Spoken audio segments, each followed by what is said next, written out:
Hello, everyone. I'm Dr. Rajiv Kovil. I'm a diabetologist. I have two centers in the western suburbs of Mumbai, and gives me great pleasure to welcome you all to the monthly diabetes news broadcast, which is called as Diabetes News Nucleus. This is an endeavor and initiative by MedTalks and has been supported by Mankind Pharma.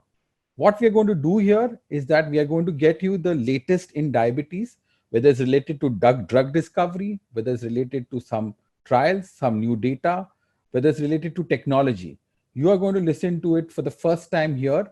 And this is going to be a monthly news broadcast where we are going to get you the latest that the world has to offer in the space of diabetes management and diabetes care. So let's look at the headlines which has captured our minds over the last few weeks and few days.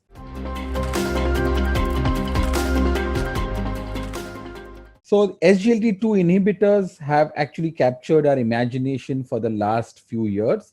And at the European Society of Cardiology, two trials came out in the SGLT2 space. One was the DAPA-CKD and the other one was the EMPEROR reduced. Both were released at the European Society of Cardiology, which got over just a few weeks back.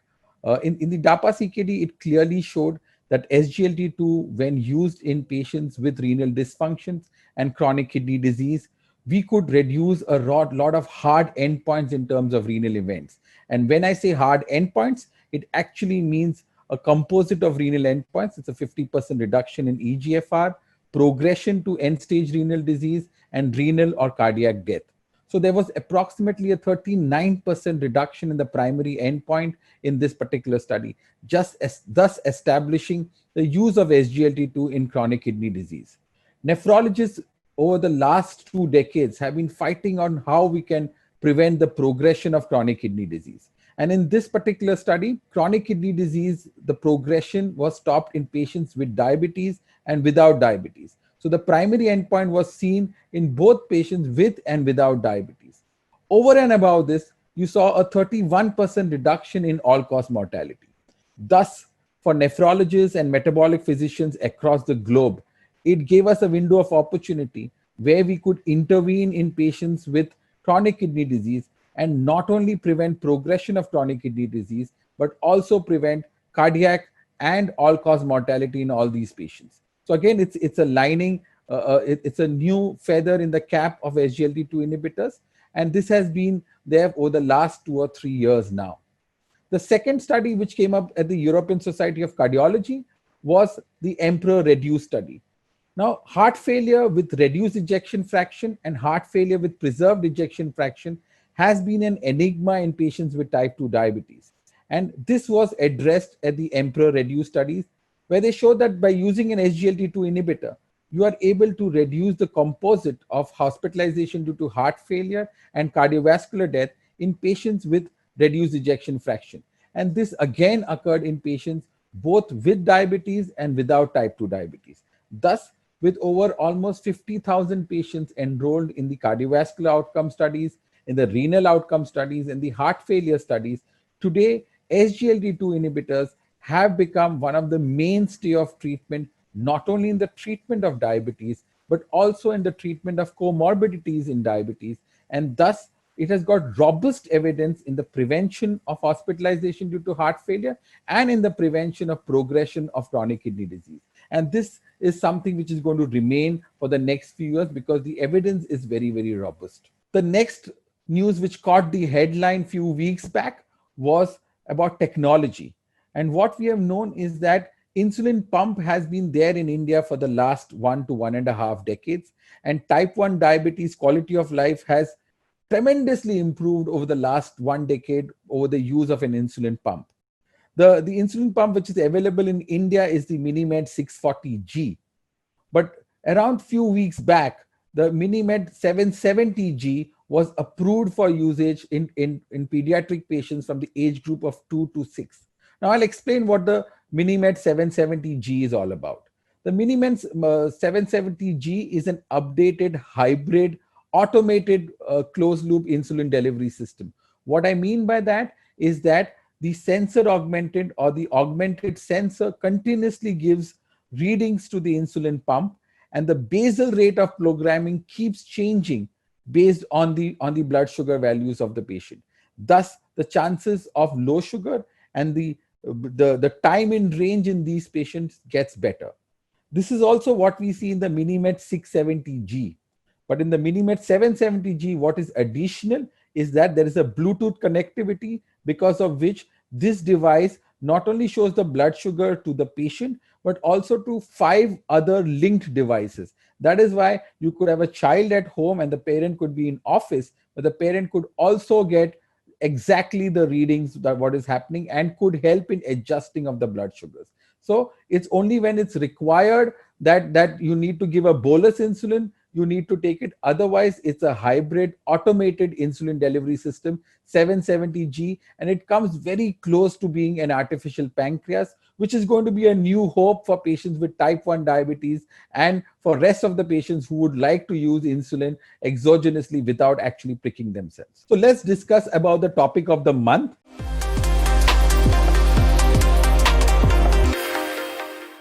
Today, it's on COVID-19 and diabetes and the metabolic syndrome. What we call as the metabolic syndrome is the clustering of risk factors in an individual that we can often occur not just by chance, So that is what we call as the metabolic syndrome. And today, COVID-19 has threatened mankind, and it's never been like this. That it has actually threatened the existence of all of us, and it's been like it can be compared to a nuclear holocaust. And it has been an epic calamity that today we are sitting here and we are doing a lot of digital education, and a lot of new normal will come in, whether it's in terms of patient education, whether it's in healthcare, whether it's in dissemination of information. And that's why we are here, that today we're going to discuss the topic of the month, which is about COVID-19, metabolic syndrome, obesity, and hypertension. And over the last 6 months, what we have seen is that hypertension, obesity, and diabetes come among the highest risk groups for adverse events in patients who get infected with COVID-19. And to address these questions, we have an expert, one of the top experts in this particular field and many other fields, who's joining us today, and this is Dr. Shashank Joshi. Apart from being a very close friend, he's the chairman of the IDF Southeast Asia. He is also the dean of the Indian College of Physicians. He's also a consultant endocrinologist at the Bhatia Hospital as well as the Lilavati Hospital. And apart from that, for the kind of work he has done in the last 2.5 decades, he has been awarded the Padma Shri and many such awards. Welcome, Dr. Shashank Joshi, to be with us. Thank you so much for being here with us. So my first question to Dr. Joshi, that he's also in the task force for the state of Maharashtra for COVID-19, and he has actually seen this particular infection pandemic at a very close level than most of us who are actually sitting in the clinic. So what we have seen globally is that patients with diabetes and hypertension and patients with this obesity are almost 3 times more likely to have a fatal outcome as patients who are normoglycemic or who do not have these complications. Your inputs on this particular knowledge gap that we have today. So thank you, Rajiv, for your very elegant question. You are absolutely right that we are in a new normal, and COVID has changed the way we live in the current world. Now, people with COVID, most of them recover, and most of them have mild or asymptomatic disease. But it is the vulnerable group, which you rightfully said, and top on the pecking order is diabetes, number 2 is obesity, number 3 is hypertension, and then the elderly. And most patients which we see in our clinics today are senior citizens after age of 50, 55, who have either got hypertension, diabetes, or obesity, or all the 3, and heart disease. So this is a very common conundrum which we see. And this poses a vulnerable group. This is a group which has the highest case fatality rate and mortality in COVID-19. Because this is the group, if they do not take care of themselves, they are likely to develop an unopposed action of ACE2 receptors, which is the prime target of this RNA SARS-CoV-2 virus. And that attacks and explodes in the lung and the heart. This explosion is called a cytokine storm, which we all know. And therefore, most diabetics, hypertensives, heart disease, or obese patients tend to get severe COVID, tend to land up in hospitals or ICUs and tend to have higher morbidity and mortality. And therefore, it is very, very important that we reverse isolate the vulnerable group. And diabetic is one of that population. And it is very crucial that we appropriately manage glucose, blood pressure, weight, lipids appropriately. If we do a good job of that, then it is very likely that it will have not only an impact on their overall health for glycemia, for blood pressure control, but also on their outcomes of COVID. Because there is a very strong correlate between these two. And the common pathways like the angiotensin 2 unopposed action, which is very common in hypertensives, is directly linked to the alveolus and the entry of the SARS-CoV-2 virus and its impact on the lung injury as well as the myocardial injury. So this is something which we need to recognize better. Also, we have seen that with COVID per se, even if you are not a diabetic, can occasionally cause something called as COVID pancreatopathy and COVID hyperglycemia and COVID diabetes. Many diabetics or pre-diabetics who don't know that they are diabetics, just because of affliction of COVID, often tend to get diagnosed with diabetes. And that's another area which we need to address also. My next question, Dr. Joshi, is actually taking a cue from what you were saying in terms that the virus gets exposed to our system, uses the ACE2 receptors. Do you think that the oral anti-diabetic or the injectable therapy needs to change with COVID? Is there some evidence that DPP4 inhibitors may help in prevention of entry or prevent the replication of virus in the alveolar epithelium?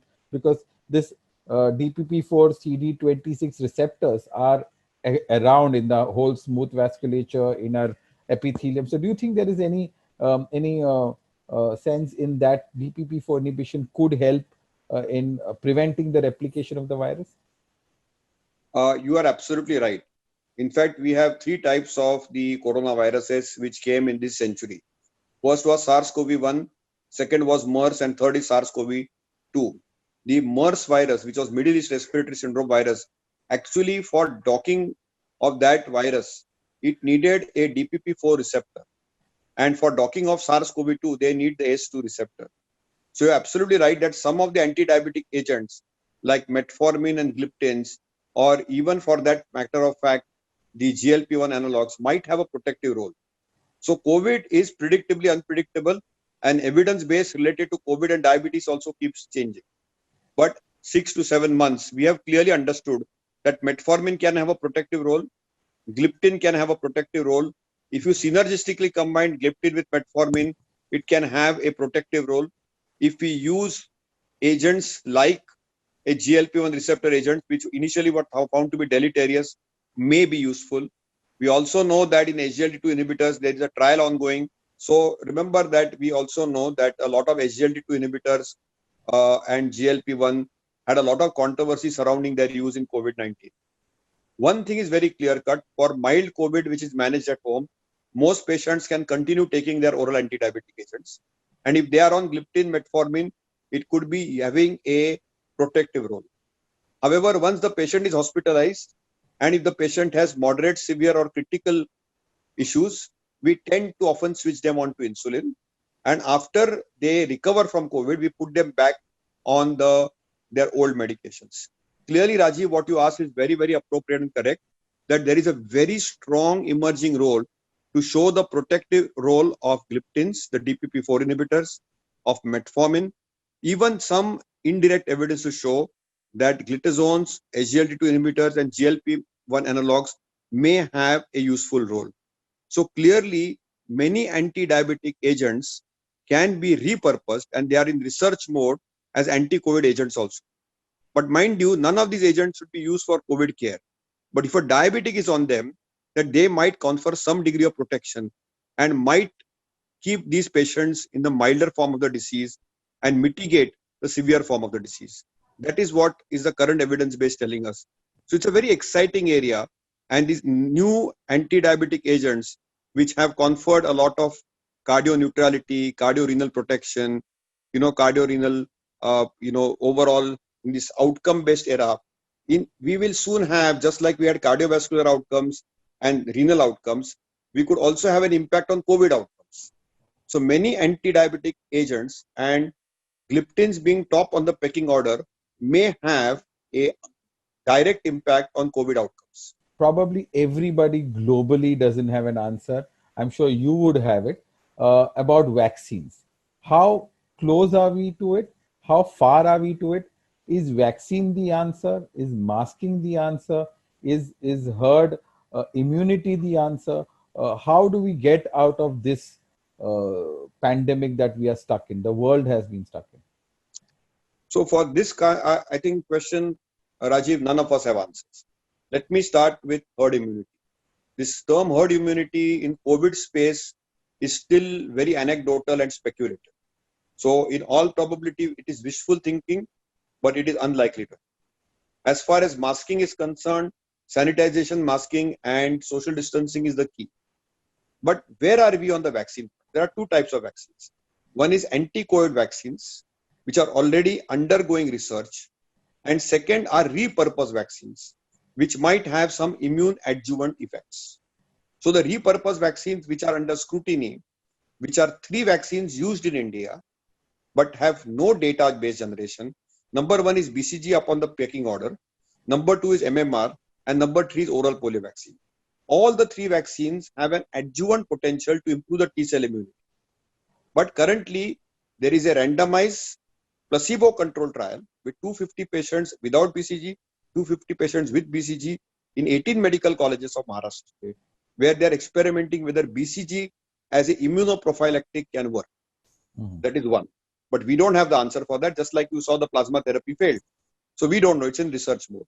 MMR is an adjuvant, it's a non-specific immune response. So currently there is no data to support MMR. Theoretically, it looks plausible. Practically, no data. Can it be deleterious or dangerous? We don't. Third is oral polio, same thing. It is speculative, theoretically very attractive, practically no ongoing trials. That is for repurposed vaccines. Currently in India, 3 vaccines are undergoing trials. First one is by ICMR with Bharat Biotech. It's an adenovector based vaccine. It is in the phase 2. Second one is a vaccine which is DNA based with Zydus with the Department of Biotechnology. It is in phase 2 again. And the third one is the Oxford Astra vaccine by Serum Institute, which is in phase 2, which was paused temporarily and has restarted. Apart from these 3 vaccines which are undergoing trials in India, recently we have seen a Russian vaccine called Sputnik, which is also a vector-based vaccine, okay, being partnered with Dr. Reddy's lab, which will also come up. But all these are research mode vaccines.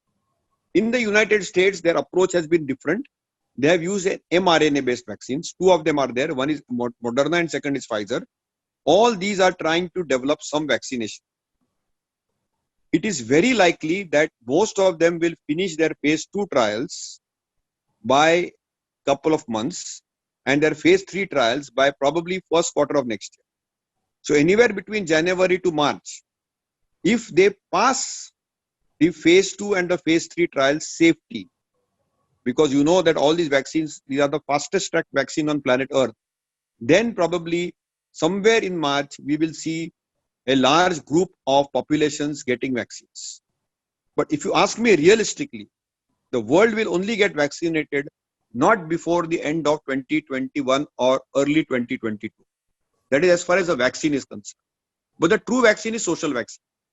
We can't be permanently locked in. So it is COVID appropriate behavior which is the key, for which simple masking with N95 by both the populations or the parties involved is important. So it is citizens' cooperation with a vigilant system of public health, which is the key to COVID care. But remember 2 things. What we need to close the tap is to test at the first symptom and then trace and isolate. The second thing is if you get COVID, treat aggressive. And the third thing is that we can prevent COVID by having good ventilation, less crowded space, apart from masking, distancing, and of course, as you said, the sanitization. That's the key. Thank you everyone for a patient hearing to both of us. Thank you very much. And we will see you on the next broadcast of Diabetes News Nucleus. Thank you so much.